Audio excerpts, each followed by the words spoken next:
Hey guys, welcome back to Advice from an Endearing Empath, episode 8. Are you kidding me? Like, we're at episode 8. I thank you. That's all I can say. Thank you.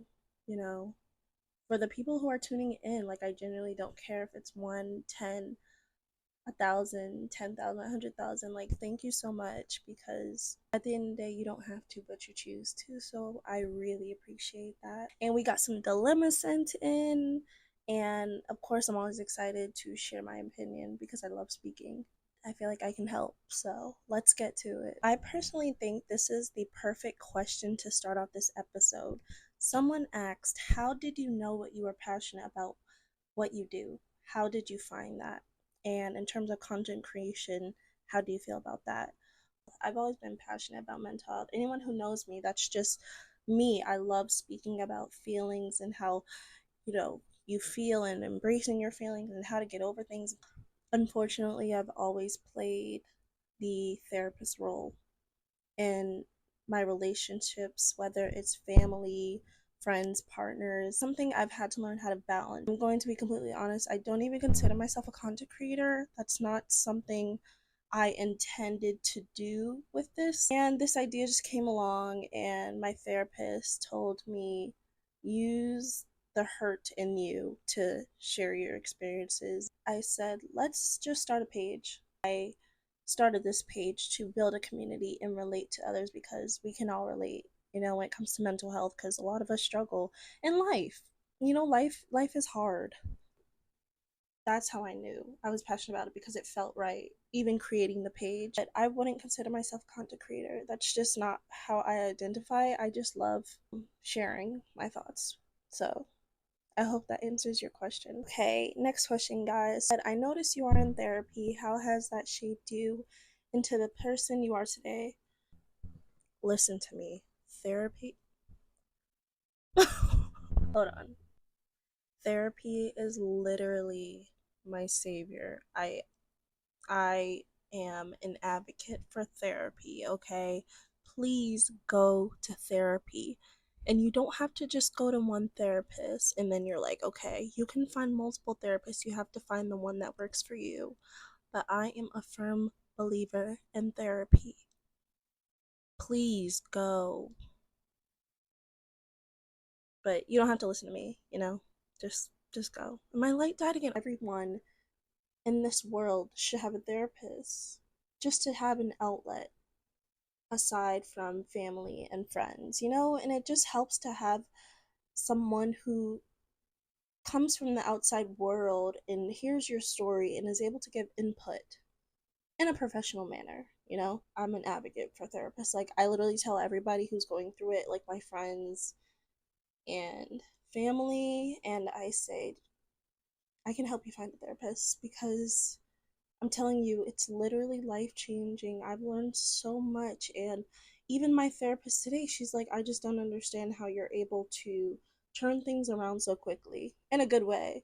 And I'm like, I don't really know either. I guess it's just adapting and learning each lesson that I've been taught throughout, my life, and learning to properly cope with what I am going through. So each time I go through it, whether it's different or the same, it's easier for me because I've learned the appropriate coping skills for it. And my light just died. This is great. Okay, we're back. Lip gloss break, y'all already know.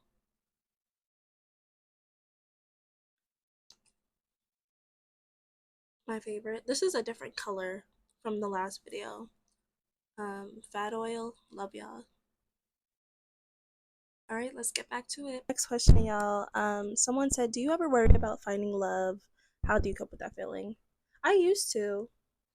I used to worry about finding love, so much so that I would rush into relationships. Sorry, y'all, my light died, so we're just gonna have to keep the show rolling. It's charging, and of course, it chooses to die on me now, but it's okay because I still got light. So, whatever.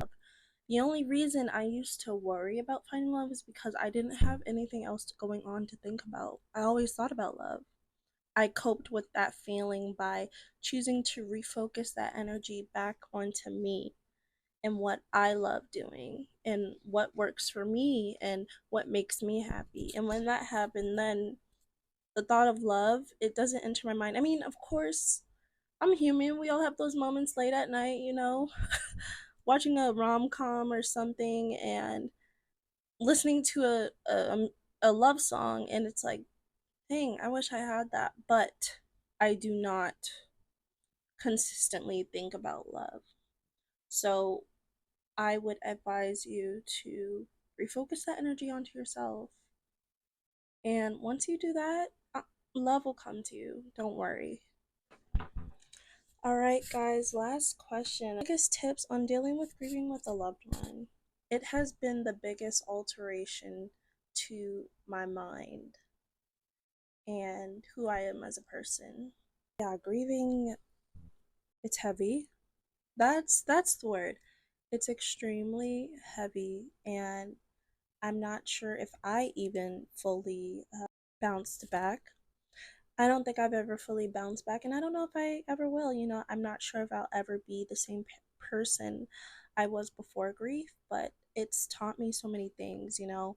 It's taught me to love life, and unfortunately, it took certain circumstances to show me that life is beautiful and worth living, and it's important to practice gratitude because you just never know. I can appreciate that right now. Grief is everlasting. It doesn't stop.